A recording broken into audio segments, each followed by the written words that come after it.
What are they booing about? Well, I don't know.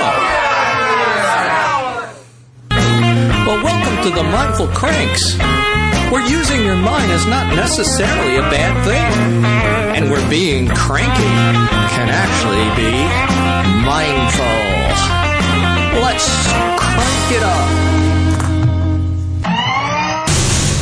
Okay, well, I'm really happy to welcome Rabbi Michael Lerner to our podcast on the Mindful Cranks.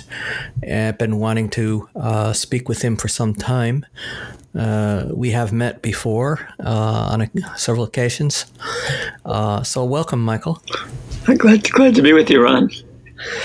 Yeah, I think before diving into your new book, Revolutionary Love, it might be good to maybe tell us a little bit about your social activist background.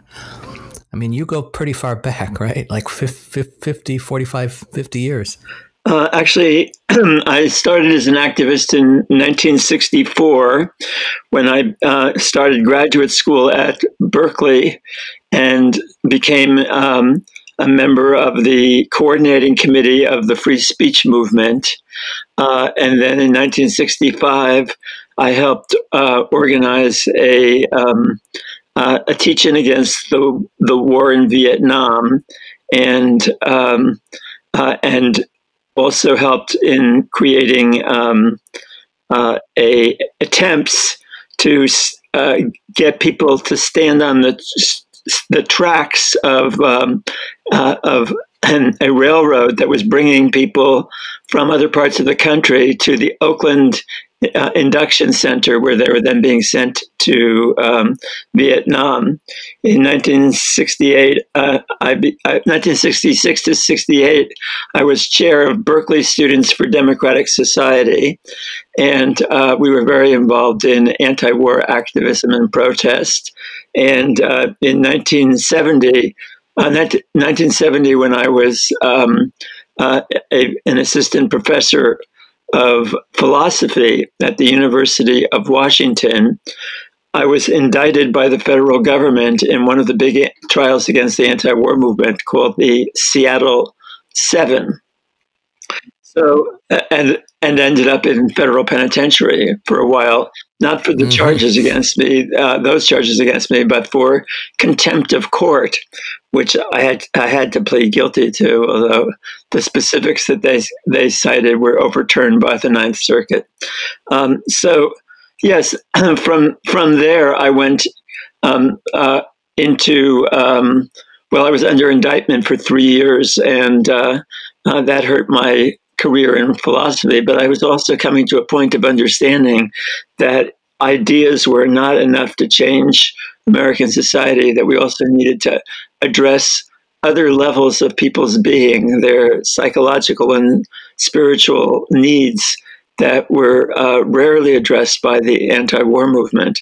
And so I went back to graduate school and got a second PhD, this time in clinical and social psychology, and then was blessed by the National Institute of Mental Health with to be the recipient of a grant to study the psychodynamics of work and family life amongst working class people in America. That grant actually came to an institution I created called the Institute for Labor and Mental Health.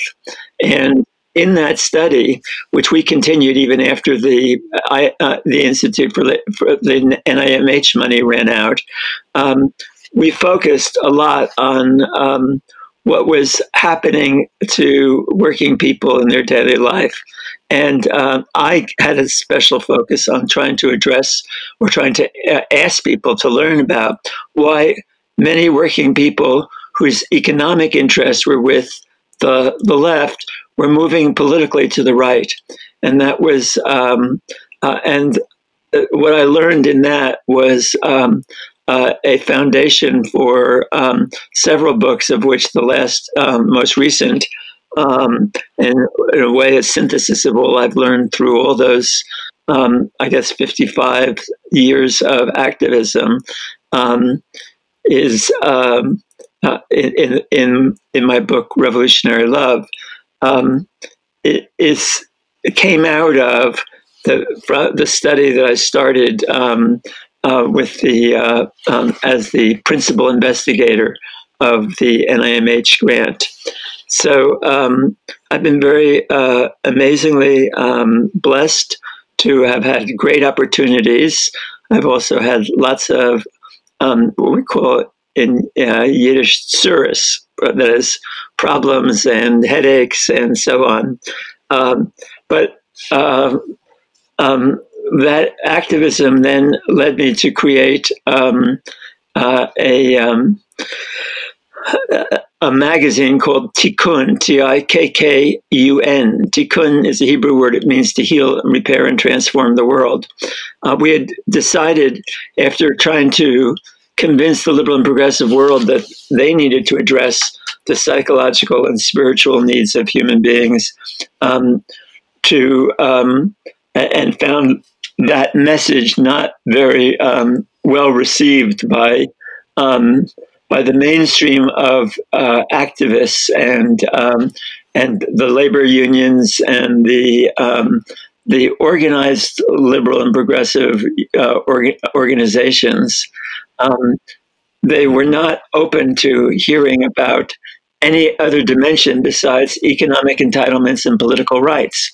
Now, of course, as an activist and somebody who's a progressive, I have always been a supporter of the liberal and progressive agenda to increase the economic entitlements and political rights of middle-income working people. But what I had learned was that there was another level of their needs. And so we created Tikkun magazine to try to help influence the liberal and progressive forces.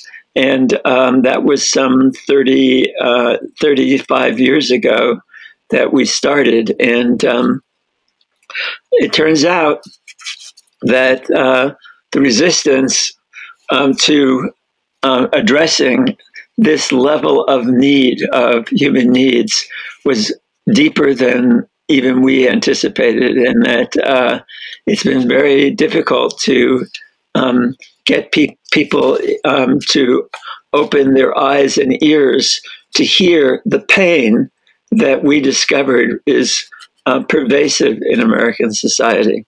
So yes, I've been involved for a while in social transformation.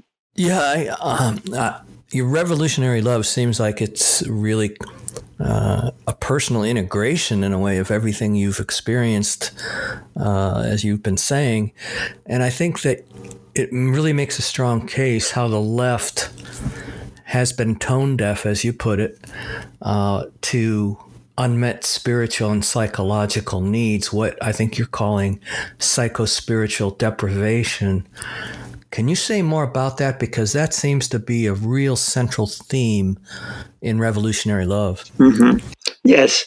Well, the first thing I can say is that the contemporary left has been the inheritor of a set of ideas about the nature of human reality that really have been part of the capitalist order for the past several hundred years.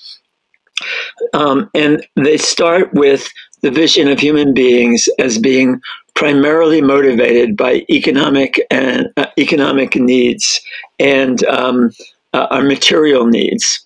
So, and of course, they are very, very, very important needs. And so, as I say, I've always been part of the struggles to win those needs and continue to be such. And right now, I'm hoping that Bernie Sanders gets elected president. I mean, me too. He's somebody who is very good on these levels of economic entitlements and political rights. But do you think he's also missing out on this opportunity that you're talking about? Yes, and I think that if he doesn't get elected, this will be why. I mean, if he can't win the presidency, if he wins the nomination and then can't win the presidency, this is why. It's because he doesn't address this level of human needs. So the what I'm saying, that the left, that was an inheritor of a long tradition that starts with the struggle against feudalism by the newly emerging bourgeois society. In that struggle, this new rising class of shop owners and traders and other people who were gathering money for themselves and wanting to free themselves from the feudal order, which was itself based on justifications as a representative of God and Christianity. And so this new rising class eventually came to feel that the only way they could really win in the struggle to get the freedom they wanted to be able to charge any price they wanted, because feudalism, the feudal society had the notion of a fair price and a fair a level of payment for people doing their works. I'm not saying they were fair, but I'm saying that they believed that they were fair, and that constrained the capitalists who wanted this new bourgeoisie that wanted to have a free marketplace in which they could charge anything that the market would bear for their products, and that they could pay anything that they could get away with paying for in this new market. So in order to win that struggle, they adopted a worldview that was based on the success of science. Now, science had begun to develop a method of operation that I'll call is really was really brilliant, and I'm totally pro science. Okay, but it focused on looking at the world from the standpoint of what here can be measured and what here can be verified through sense data. Now, this is perfect for making a huge advance in knowledge when this scientific approach was applied to the earth, to people's bodies, to anything physical or material. However, along with that scientific method came something else that I call scientism. Now, scientism is the view that everything that is real, or everything that can be known, must be verifiable through sense datum or measurable, at least in principle. And if it can't be either measured or verified through sense datum, then it is literally what came to be the word that the newly emerging capitalist order used as the way to discredit anything that didn't deserve your respect. Namely, it was nonsense. So, in other words, anything that wasn't to be valued was nonsense. Uh-huh. And so, including the realm of ethics, then. All of ethics, all of religion, all of aesthetics, and all of let's say love, caring, kindness, all of the inner things that people feel. Consciousness itself, actually. Yeah, right. I mean, that's the scientific materialist sort of worldview. Right. But it's not. This is not the scientific. I'm saying this is scientism. Scientific. Mm-hmm. The science. Definitely. Yes, this is a religion. Now, why do I call it a religion? The Church of Scientism. Yes. The scientism is a religion. Why?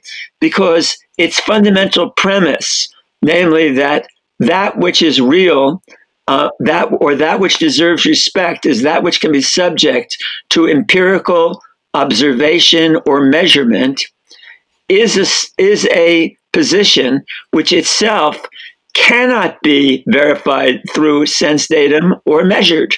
In other words, the statement that is the core of the scientific worldview, that everything that's real or deserves to be given respect is something that's subject to empirical or observation or measurement.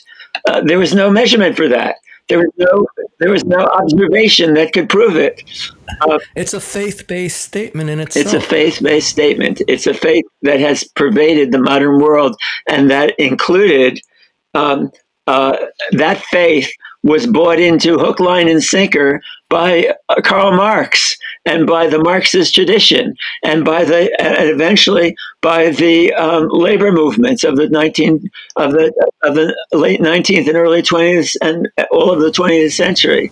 They all believed it. So this accounts for the narrowing of political discourse or public discourse. Absolutely, it's because they believe that that's all that's real, and that anything else is soft. That is hard. You see, it represents something that's, and of course that then got associated with real men.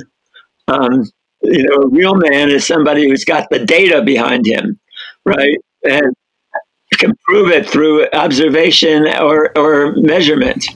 Yeah. So anything to do with love or caring, generosity, those are just kind of flimsy, soft ideas. Exactly. Eventually, the capitalist class, after they had won the revolutions of in the United States in 1789 and in France in the later part of that century, and then the beginning of the 19th century, and then proceeding around the world to remake the world in the image of a capitalist consciousness, they then realize they have a problem on their hands. They need to find some way to deal with the spiritual aspirations of people. And what they did was they said, okay, we won't say that it's all crazy. It may be nonsense from our standpoint, but if you want it, you can have it as long as you keep it out of the public sphere. In your home, in your private life, you can have these religions, any religion you want, as long as it doesn't involve challenging our role as the owners and controllers of the means of production and the political world around it. So religion was allowed to flourish as long as it was outside the public domain. Yeah, I think that's how we've ended up with the privatized religions and privatized spiritualities that we have now. Yes, exactly. And they became ever more individualized as more and more people began to think, well, the only validity of a religion is if it gives me personal fulfillment. And so the religions started to remake themselves around that basis of how they could show their potential audience that they were a good method to get personal fulfillment. And the ruling elite had no problem with this as long as they stayed out of the public sphere and no longer sought to influence the public sphere or to shape it in any way. Yeah, I mean, we get as vulgar as prosperity, the prosperity gospel, the New Age movement, all that as well. Right. For each individual. Right. It wasn't a doctrine that said, let's make the public sphere fair, the economy fair, so that everybody can benefit from sharing what we have together produced.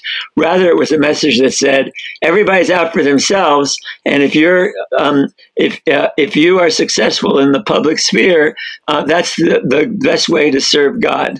Make as much money as you can, get as much success as you can, and that shows that you're with God. Yeah, the Protestant ethic, yes. Of course. Yep. Let's go back to some points you made earlier. Is you talk about the Great Deprivation, and I think that comes out of the work you mentioned that you did when you were at the Institute for Labor and Mental Health. Mm-hmm. And I think you also make some good points that throughout history, we've had different forms of enslavement, but that racism, capitalism, and class rule have always been entangled together. And I add patriarchy into that also. And patriarchy. Yeah. Yes. What do you mean by the Great Deprivation? Can you elaborate on that? Yeah. Throughout history, human beings have yearned for a connection to something of higher meaning and purpose besides having enough food to feed their families and a place to live or a place to protect them from the elements. That is, there has always been this hunger for a different reality. And unfortunately, through most of history, it's been very hard to find that. Nevertheless, because previous regimes had some form of religious life as their underpinning, even though it was underpinning an unjust, racist and classist society and patriarchal society, religion was more accessible and people got some compensation from it.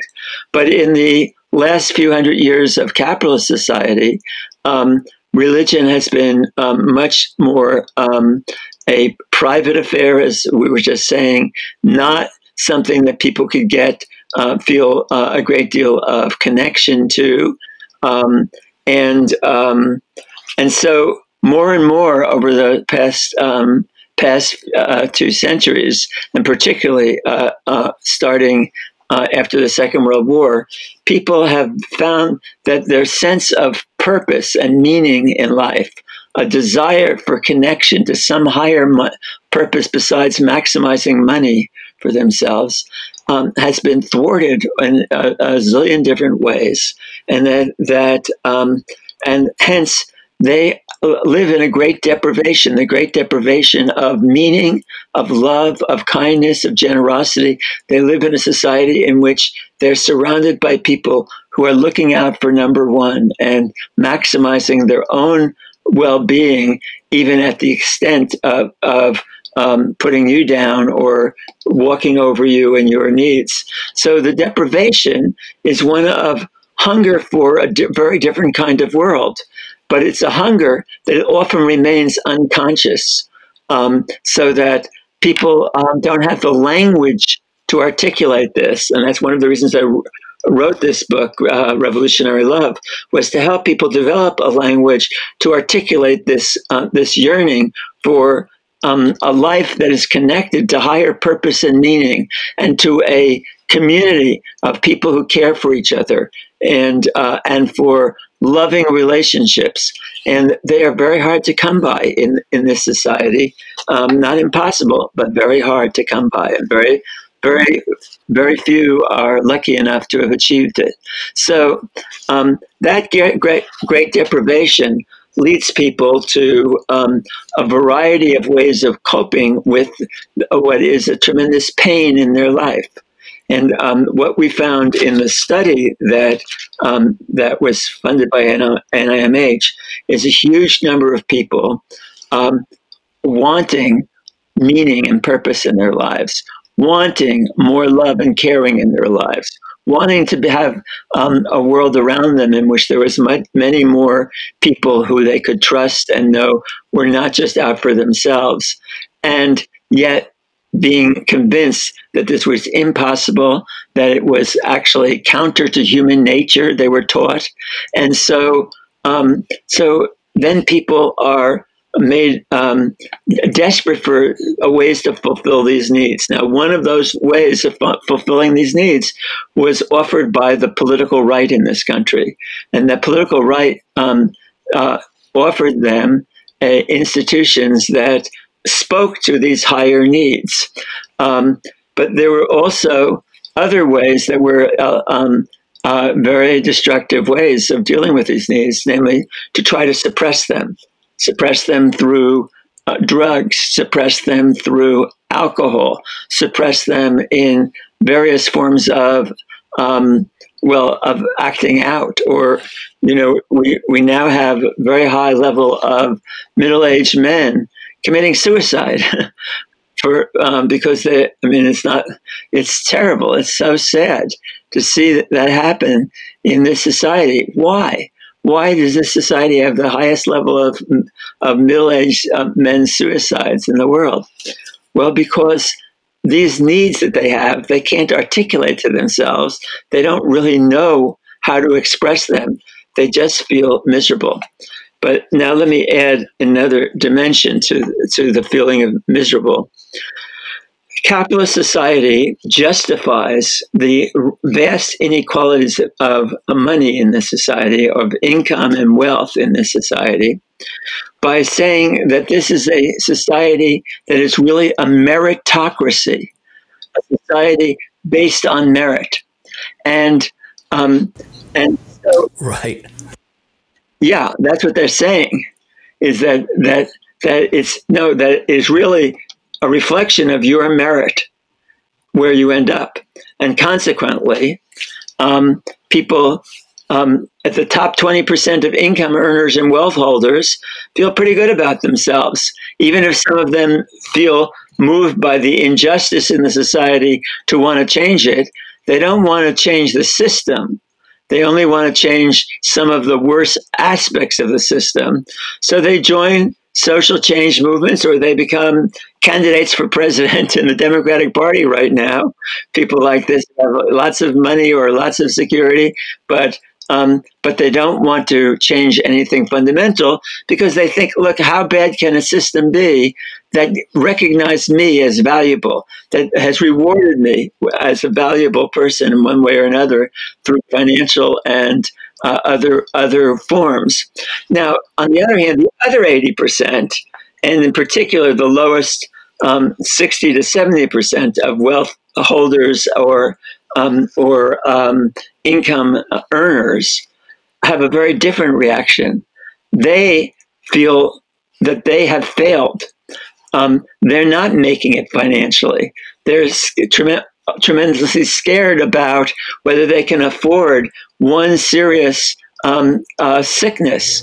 Yeah, $400 away from a crisis. Exactly. And that's the toxic self-blaming that you talk about. Right. So this toxic self-blaming makes people feel terrible, and they're so terrible that they repress it. They don't want to think about it. They often will actually tell their friends, when their friends are saying, "How are you doing?" They're saying, "Fine, great, everything's cool." And one of the things we had to push people on was, well, why don't you talk about this to other people? And the answer was, because I don't want them to see me as a failure. I don't want them to see me as worthless. And that's how I feel, not having made it in this society. But I don't want my friends to think that of me. I don't want my spouse, my husband or my wife to feel this way about me. So I don't want to share this. It's the most vulnerable part of my inner life.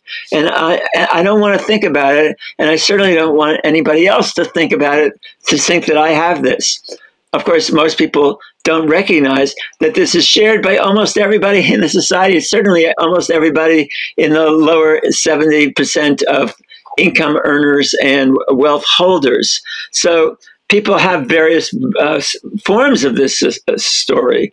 And some people will tell you about how they screwed up in high school, or other ones will tell you they didn't work hard, they played too much in college, or they drank too much beer in college, or women will tell you, oh, well, if I only had been born more attractive, I would have had much more success in my life. Or if only I had played to a better job of kissing up to my first boss or my second boss or my supervisors or whoever. These are just a few samples of the wide variety of stories that people hold, specific details of which they hold, of why they screwed up their lives. And this self-blaming then is part of why drinking, drugs, and other forms of sort of repressing your feelings are so attractive. Now, what the right does is it comes forward and says, hey, come here. We will recognize that your pain is not your own fault. Okay? Wherever you are in this society, it's not your fault. And that in itself is a tremendous gift to people, because they have been feeling so terrible about themselves. And they don't hear that from the left or the liberal world, which never addresses this fundamental distortion teaching of capitalist society. They never put on the front burner an attempt to help people understand that they're not living in a meritocracy and they're not to blame.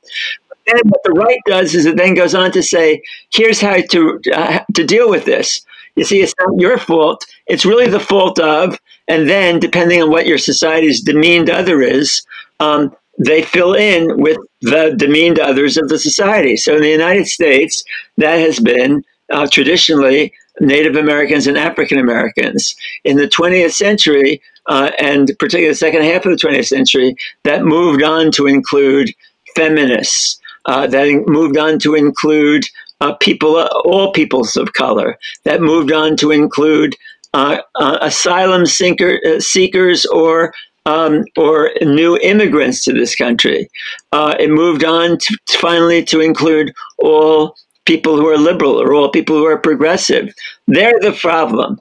It was the Jews. The Jews are, if you go to India, it's the Muslims. If you go to China now, it's the Muslims. So the right swoops in, takes advantage of this pain and vulnerability, and then gives them scapegoat. Yes, and there are multiple scapegoats, and depending on which society you live in, whoever has been the main demeaned other of the society becomes the explanation of why you are not doing well. So. Well, let's backtrack a bit, because I think there's a lot going on here in terms of this sort of sleight of hand. Since the Cold War, we see corporations dramatically increasing their power, and at the same time, culturally, we're being sold a message of individual self-fulfillment, and that sort of creates this social amnesia. Yeah. In other words, the larger social, cultural, political, economic structures become almost invisible. Right. And then with the neoliberal ethos in full blossom by that point, there's no one to blame but ourselves if we're not happy and successful. Exactly. So you have to pull yourself up by your own bootstraps. You can be anything you want to be. You're free to choose. Mm-hmm. And if you're not in that top 20%, it's your own fault. Now, to some extent, the reason why the women's movement became so successful was because they did, at least for some women in the first few decades of the second wave of feminism, from say 1970 to 1990 or so, they did help relieve self-blame by helping women see that there was this system that we call patriarchy, and that patriarchy was in large part responsible for some of the pain in their lives. But the women's movement never really helped, or at least let's say the mass women's movement never really helped women understand how that translated into undermining loving relationships and caring for each other. That wasn't the major focus, although it was the focus of some wonderful women writers. And I distinguish between those who went that direction and those who really went in the direction of saying, well, what we really need is to train women to be more effective in leaning in to the values of the competitive marketplace so that they can show that they can be just as tough and insensitive as men can be. And then they will rise to positions of power. But of course, that was true for a tiny percentage of women. But most women don't have those opportunities. They don't get to lean in and become the heads of corporations or even the major funders of corporations. So so this for many. the pain that they're in is so desperate, and people are looking for some ways out, and they find it in destructive and hurtful ways. And the problem here is that there's no voice that is talking about these issues. I believe that if Bernie Sanders were to talk about these issues and talk about the need for meaning and purpose to life, and talk about rejecting the meritocracy vision of the world, and talked about the vision of a world based on love and caring, or what I call a new bottom line, that such that every institution and corporation, government policy gets judged to be efficient, rational, and productive, not to the extent that they maximize money and power, but to the extent that they maximize love and caring, kindness and generosity, ethical and environmental sensitivity and environmental caring and behavior. What I call the caring society, caring for each other and caring for the earth. If you create that with a new bottom line, then you'd have an amazing transformation of American politics, because most people have never heard anybody talking about this, about love, caring, kindness, generosity. So that's what our new bottom line is. Judge it by how much. Judge every institution, every social practice, every corporation, every government policy, our healthcare system, our educational system, our cultural system, by how much it makes people, how much it helps sustain people to be loving and caring, kind and generous, ethically and environmentally sensitive, enhances our capacity to respond to other human beings as embodiments of the sacred, and enhancing our, and not simply looking at other human beings from the standpoint of what can we get from them, how can they serve my needs, but rather seeing them as fundamentally valuable in and of themselves, regardless of what they ever do for us. And similarly, looking at the earth, not simply, and the larger universe, not simply from the standpoint of, gee, I wonder if there's anything here I can turn into a commodity and sell, which is how we look at much of the earth today, but instead looking at it from the standpoint of awe and wonder and radical amazement at the grandeur of all and mystery of life itself. Well, we never heard the progressive world talk this language, and if they did, they would open up a huge to a huge following of people who have gone to the right, not because they agree with its policies, but because they feel that the left doesn't really understand them or really care about them. So contrary to Carville, who would say it's the economy, stupid, you're saying it's not just the economy, stupid. Right. I'm not saying the economy is irrelevant, but right. I'm saying that it's not just that. No, it's not just that. It is also the love, the caring, the kindness, the generosity, the orientation towards a life of meaning and purpose, and the absence of the caring society, caring for each other and caring for the earth. So how do we avoid, maybe not avoid, but I mean, obviously you're going to get ridicule for this. I mean, people, look what they did to Marianne Williamson. Yes. And so how, I mean, I think one of the downfalls is I think we still have this legacy, this new age sort of idea that that if we change ourselves, the world will change, and you're not you're definitely a critic of that. Yes, and actually somewhat a critic of Marianne Williamson for the degree to which she has played into that, and hence insists that she's a capitalist and not for any overcoming of the capitalist system. See, I'm saying that all of this is rooted in the economic and political system that we live in, and that teaches kids from the time that they're 2 or 3 years old that and often by their parents being the teachers of this, that, hey, this is a society in which anybody can make it if they really try. And so if you haven't, it's because you've been lazy, or you haven't tried hard enough, or because you're not smart enough. Something is wrong with you. That's why. So that creates tremendous amount of upset and pain. And then living in a world where there are very few jobs that give people the sense that they're contributing to something higher meaning than just their own pocketbook. Well, I saw you're a fan also of David Graeber's book, Bullshit Jobs. Yes, exactly, because many of those jobs are just that. They're jobs that give no opportunity for people to feel that they're doing something of value with their lives. So many of the people that we met in our study, and that study eventually involved thousands of people.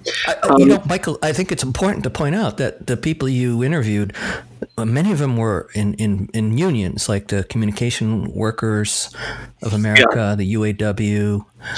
Yes, they were in Teamsters, the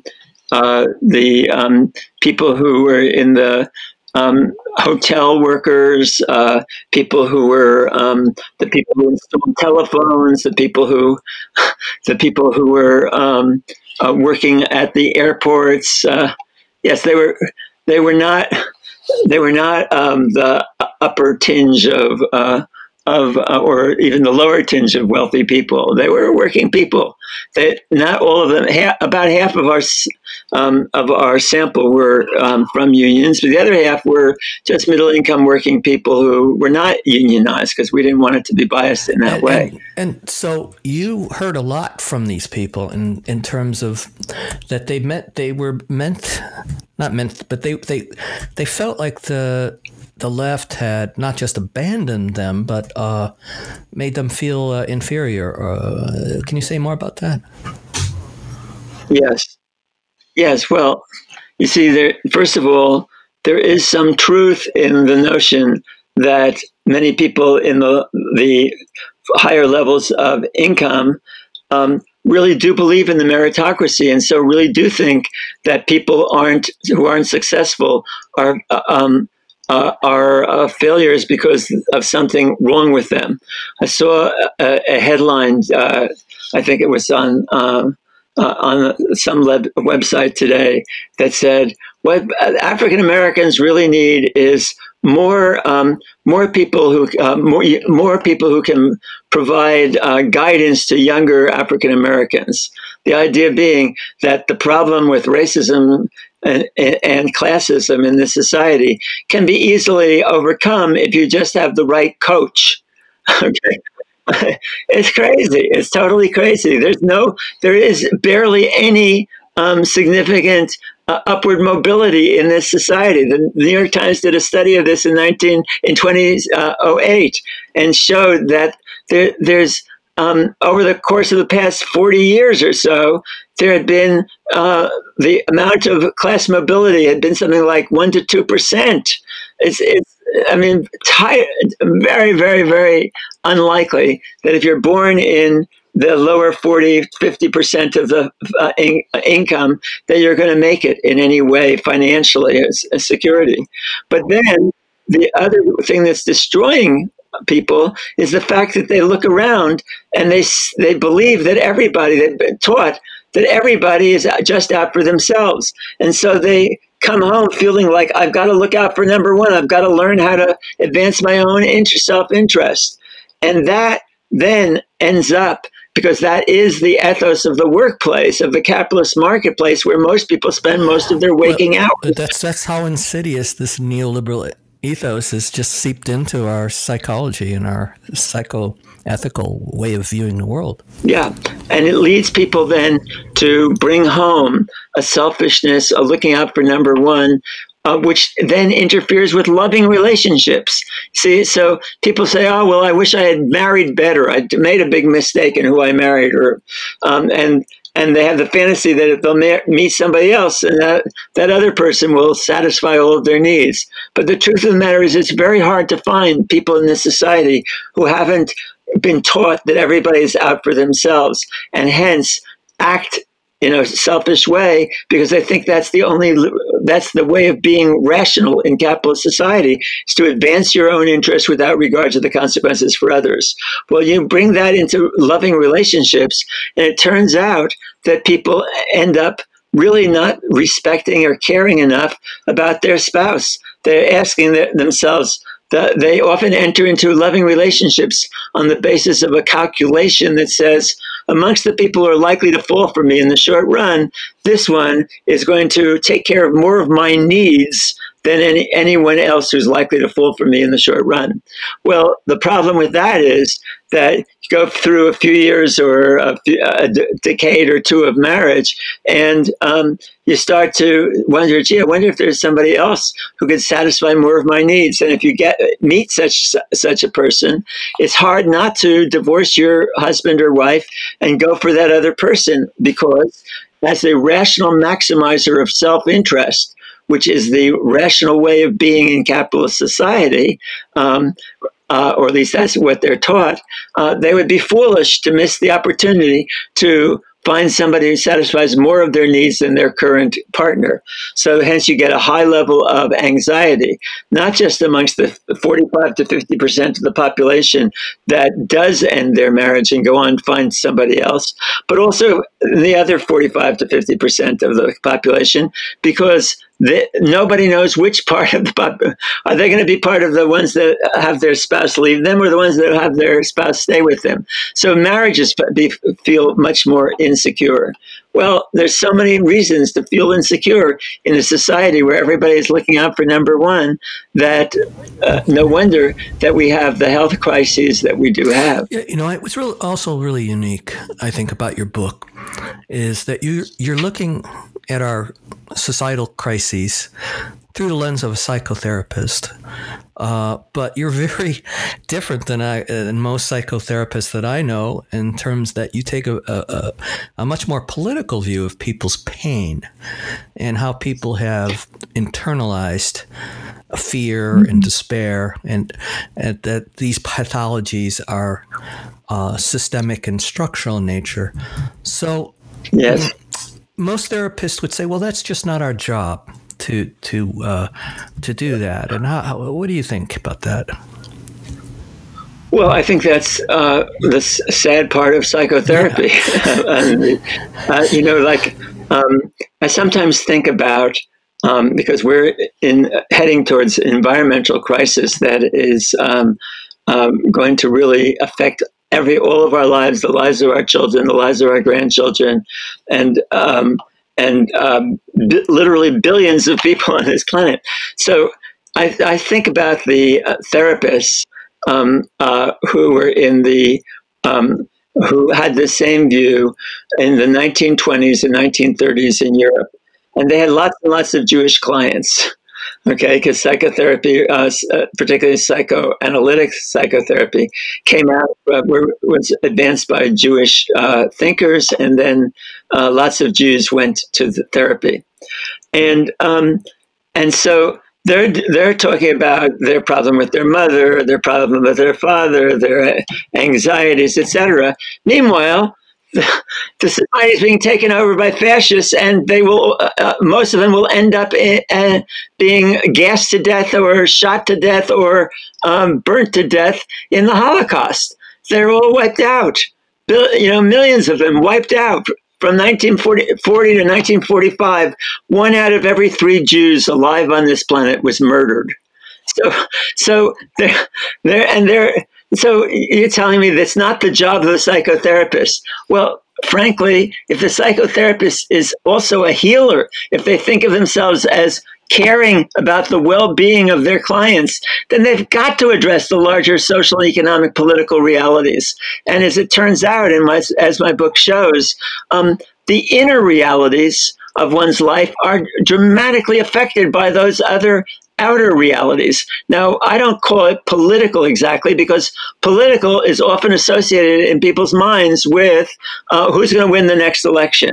Whereas, who do I back in what political party do I? That's not what I'm talking about. I'm talking about the economic and political structures of daily life that affect people dramatically and shape their consciousness, and hence shape their ability to give love or care to others, or to be a good partner, or to be a good friend. And all of these things that are really central to how happy you can be in life are tremendously affected by the nature of the social, economic, political order you're part of. So yes, that's true that I do believe that psychotherapy should be dramatically changed to include this dimension of human reality so that therapists could bring these things up and help people understand these issues. Instead, the therapists say, that's not my job. I don't want to do that. Well, I think we're on the same page because I have the same sort of parallel critique when it comes to mindfulness. That we need to be socially engaged in socially engaged forms of mindfulness and not just privatized.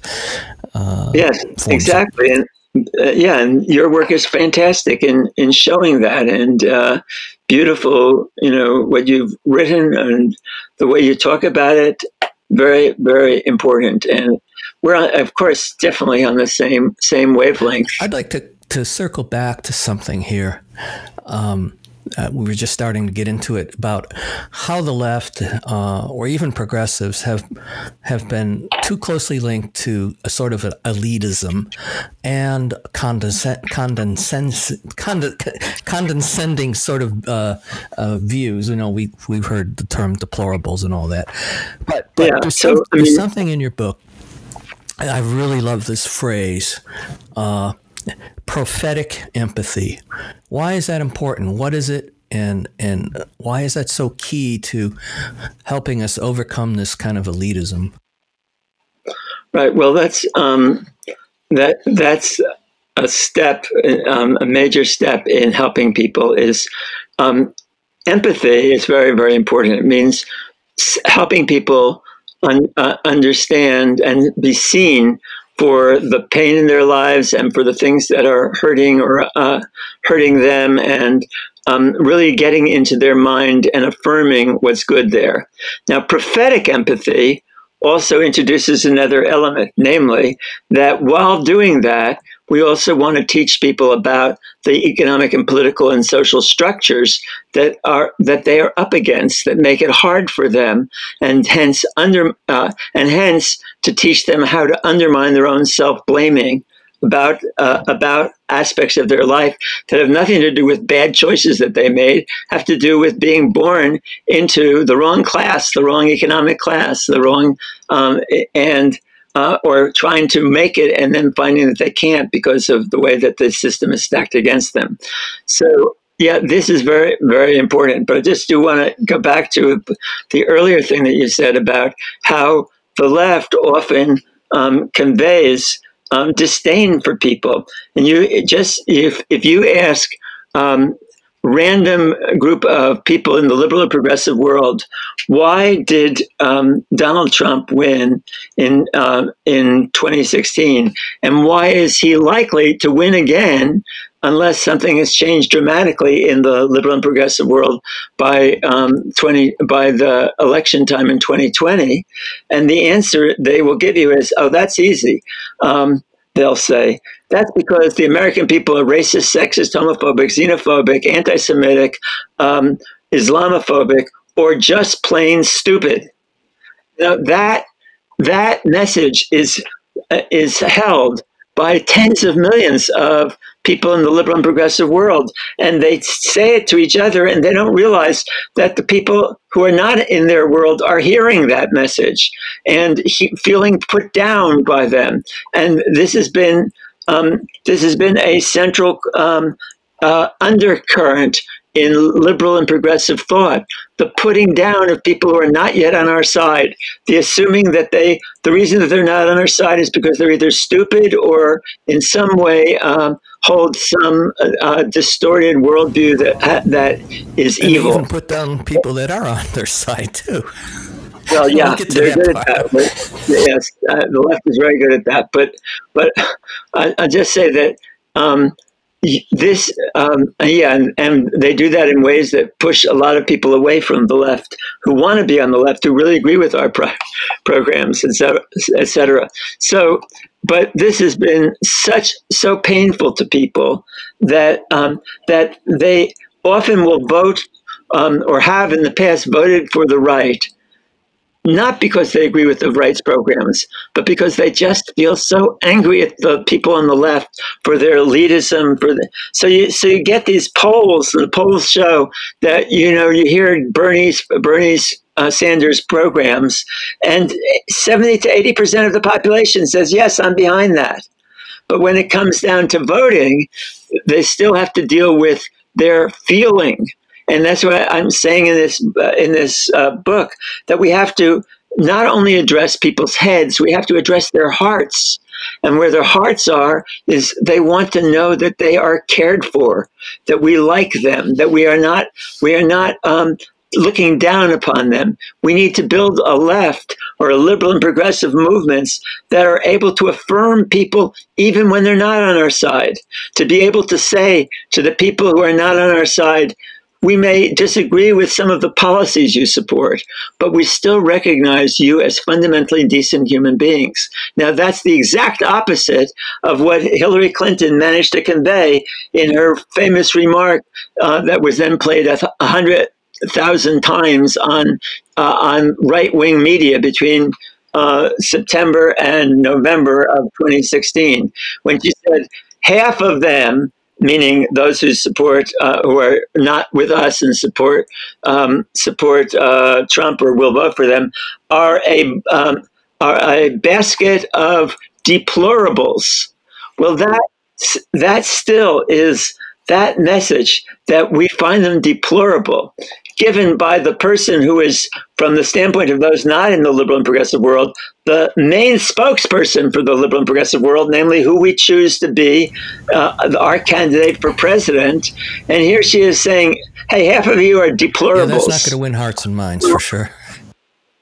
It's a guarantee to make people want to turn away. So you talk about, I think, the 4 corrections the left needs to make. I think we're just touching on some of these. The idea we have to treat people, recognize their shared humanity. I think that's the first correction you noted. Recognize their shared humanity. You also say that we need to overcome our disdain for religion and spirituality. Right. Well, that's another major problem with liberal and progressive forces, is that given that they've accepted many of them unconsciously, because they don't know that they're accepting it, they just act from this standpoint. They've accepted the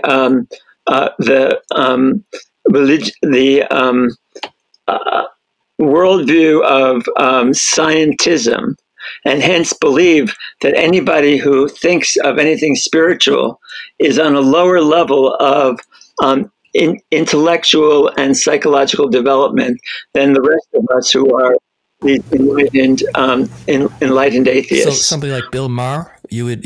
Oh yeah, Bill Maher is one of those put downers of anybody connected to religion. So that message plays terribly to the 60% of Americans who say they go to church once a month. Now, of course, they're liars about that. 60% don't go to church on every once a month, but they want to be seen as that because they believe that connection to the church is something that makes them more valuable. And the left, to the degree that it is filled with people who have a deep religiophobia, the left gives the opposite message. It says to people, look, we need you. We want you, middle-income working people, to vote for us. We want you to be in our demonstrations. We welcome you. We hope that if you hang out with us long enough, you will personally evolve to a higher level of understanding and give up all that spiritual or religious foolishness and then be really equals to us. But until you're there, you're welcome to be part of us. Well, that attitude is picked up very quickly by people who do take some kind of spiritual practice or some kind of religious practice seriously, and makes them do one of two things. For a small section, it makes them say, I still want to stay in this left, and I just won't tell the other people that I'm working with that I'm going someplace on Sunday morning, or for the few Jews involved in that, I won't tell them where I'm going on Saturday morning in synagogue. I won't tell them that I'm doing mindfulness or I'm doing some kind of practice of meditation or whatever, because I know they'll look down on me. So I just keep it to myself. That's what a lot of the people who stay in the left told us about that issue. But a lot more, many, many more, just say, I can't be part of this organization. I don't care how smart they are, how many of their principles I agree with. They have disdain for my culture, for something that gives me a sense of purpose in life and that makes me feel really accepted. And they look down on it. So why should I be part of this? And why should I vote for their candidates? That's a major factor and it's also a major factor in why the mainstream media won't be reviewing this book. There's barely been any reviews of Revolutionary Love because they're not open to any of this kind of thinking. They feel like want to stay away from it. They think it's all baloney. Well, and that's kind of ironic, given that religion has played such a strong role historically in progressive thought. Yeah, I mean, right, and they're interested in reporting on religion. Actually, Tikkun magazine, the magazine that I edit, Tikkun is a Hebrew word. It means to heal, repair, and transform the world. Tikkun won the mainstream media's religion writers association. That is not religious writers, but writers about religion. And they have an annual award. And we got the award for the best coverage of religion in 2014 and again in 2015. By 2016, we thought there's no point in hogging the space. We won't even apply for it anymore because, we won it twice in a row. So we understand that they're thinking. And we also do report on what's going on in the religion world. But of course, Tikkun magazine is not just about religion. It's about politics. It's about psychology. It's about philosophy. It's about social theory. It's about how to transform the American society. And it's got great poetry. It's a beautiful publication. One thing I'd like to ask you, and you're a rabbi, and you have so many intersecting. You're a rabbi. You're a longtime social activist. You were a political scientist, philosopher, psychotherapist. Those are a lot of roles that overlap. But what I'd like to ask you, how has the Jewish prophetic tradition influenced all these spheres? Well, for me, I'm totally rooted in that Jewish prophetic tradition. My mentor into Judaism was Abraham Joshua Heschel. He was the great theologian of Judaism in the 20th century. And I was very, very proud to have a Christian theologian write a review of my book, my first national bestseller that was called Jewish Renewal, in which he and his name is,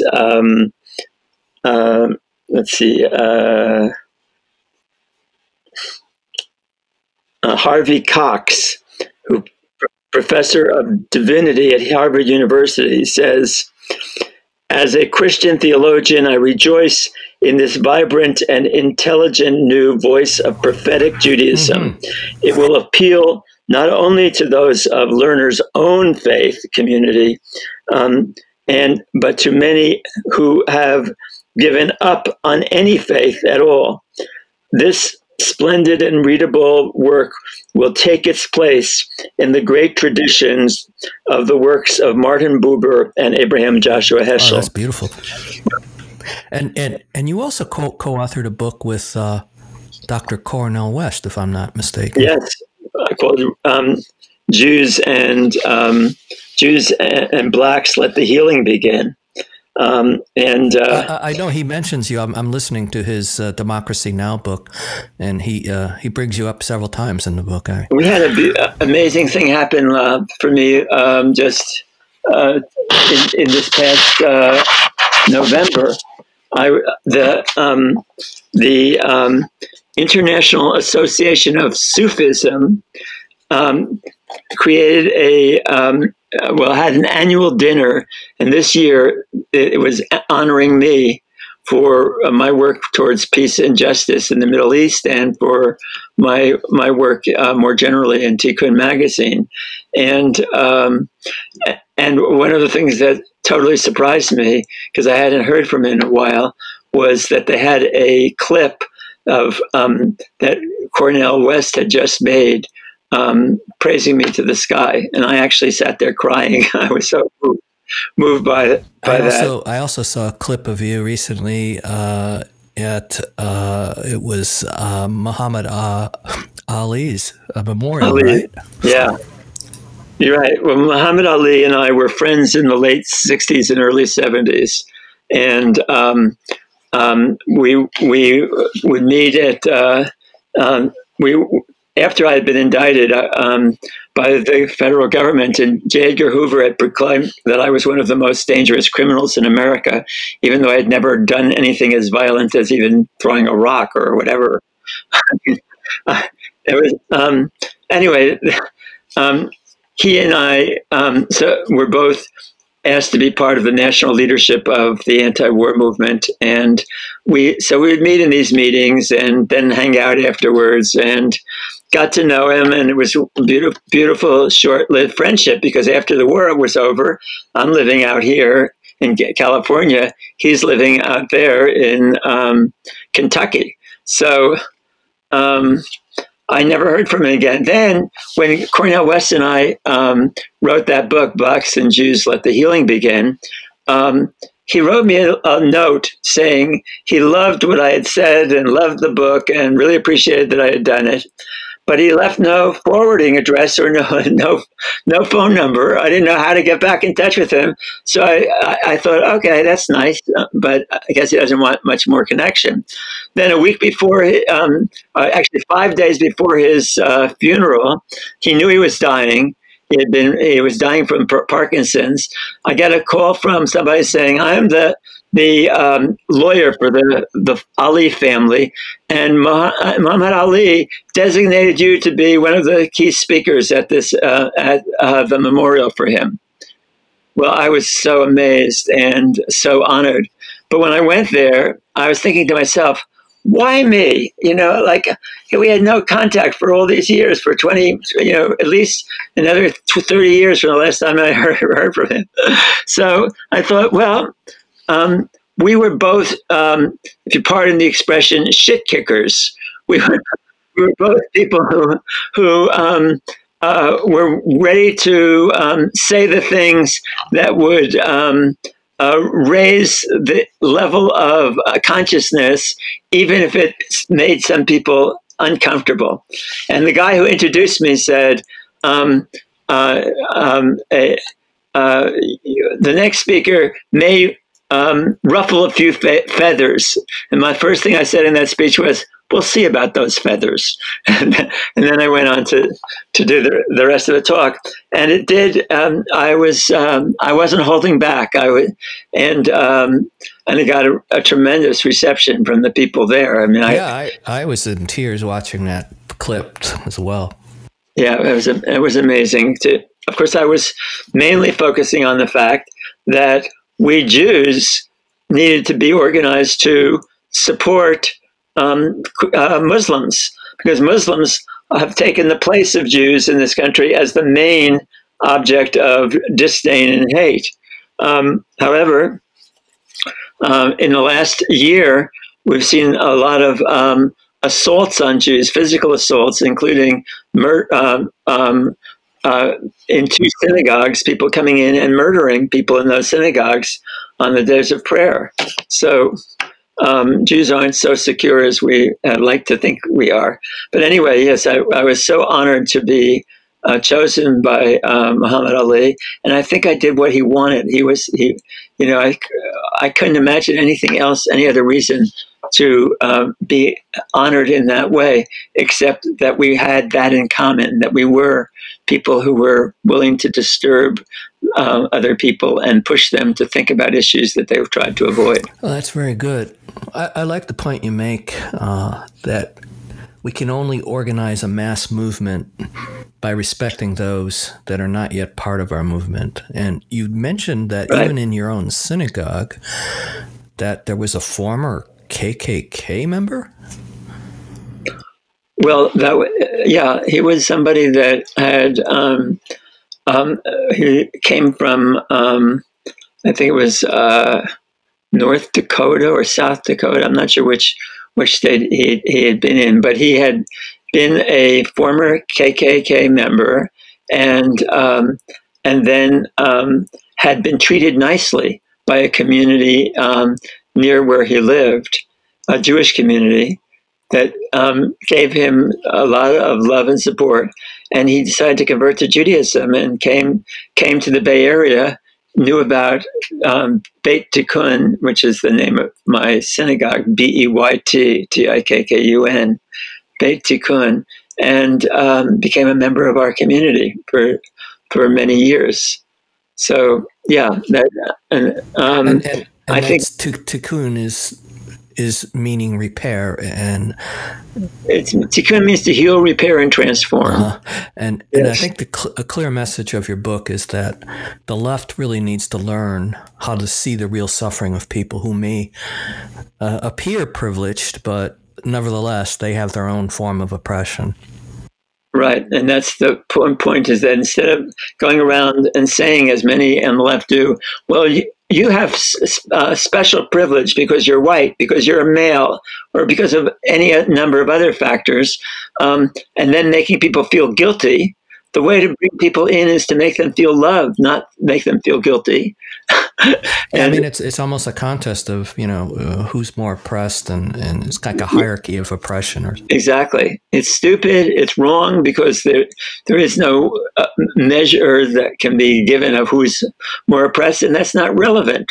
What's relevant is that most people on this planet deserve more love, caring, kindness, and generosity than they're receiving. And that's the way to speak to people, not tell them, hey, there's some other group that you're doing better than.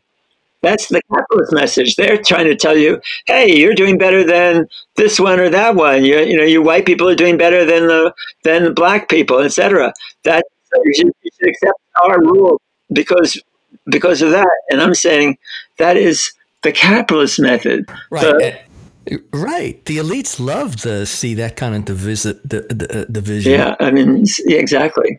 So I think it's a terrible error when social movements start focusing on who is the most oppressed, instead of recognizing how widespread the oppression is and helping people understand that oppression is not because of their mistakes or their failures. It's because there's something screwed up about the society in which they live. And that means placing the blame squarely on the system. Yes. Well, Michael, I think we've had a great conversation, and I really appreciate your time of sharing your wisdom, your lifelong dedication to social justice, and your profound courage. So thank you so much. Thank you, Ron. And I have great respect for you and your work and the importance it has, particularly in a world where so many people take spirituality and make it into a individualized practice that does not recognize the social forces that act on their life. So your writing is extremely important. Thank you. Would you like to close with some sort of prayer or chant? Or I'm happy to sing a little prayer from our liturgy. It's in Hebrew, but I can tell you what it means. Let's say, Ose shalom bimromav, Yase shalom aleinu, Yisraelu, ve'al kol Yisrael, ve'al kol yoshvei tevel, ve'imru, imru, amen.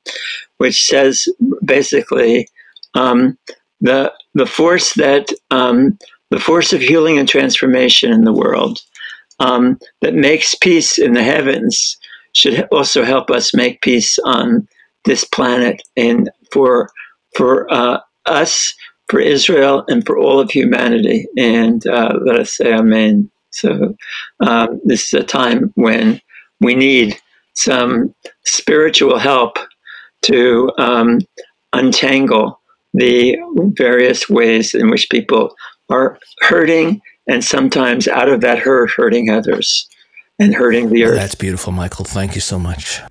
You've been listening to the Mindful Cranks. Today we spoke with Rabbi Michael Lerner, Cornell West professor of American Studies at Harvard University and author of Race Matters, wrote, Lerner is one of the most significant prophetic public intellectuals and spiritual leaders of our generation. Secular intellectuals and those who yearn for a major change in the direction of American society can learn a lot from reading his books.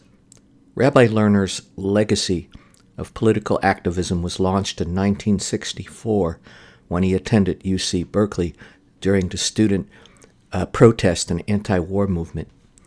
The failures of the social change movement of the 60s and 70s inspired him to study psychology to gain a deeper understanding of the psychodynamics of American society.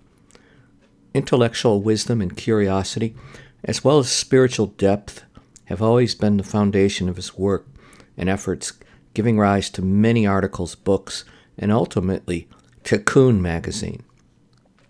After completing his second PhD in clinical and social psychology at the Wright Institute in Berkeley, Lerner founded the Institute for Labor and Mental Health and became principal investigator of a major National Institute of Mental Health research project on stress at work and family life. In the course of that work, he and his colleagues uncovered the spiritual crisis in American society. From 1980 to 1985, he served as dean of the Graduate School of Psychology of the New College of California, training future psychotherapists about the connection between personal psychological challenges and societal pathologies. Rabbi Lerner pioneered the politics of meaning and later founded the network of spiritual progressives. His ideas gained influence and reached a larger public audience after the New York Times Magazine published an article about Lerner entitled This Year's Prophet. Mentored by Abraham Joshua Heschel at the Jewish Theological Seminary, Rabbi Lerner became controversial for his unwavering support of Palestinians and his insistence on seeing the humanity of both peoples in the Holy Land. For his courageous stands, on one hand, his house was attacked 4 times by right-wing extremist Jews, and on the other hand, he received the PEN, P-E-N Oakland Award, and the Martin Luther King Jr. Mahatma Gandhi Peace Award from Morehouse College in Atlanta. His theology book, Jewish Renewal, A Path to Healing and Transformation, became a national bestseller.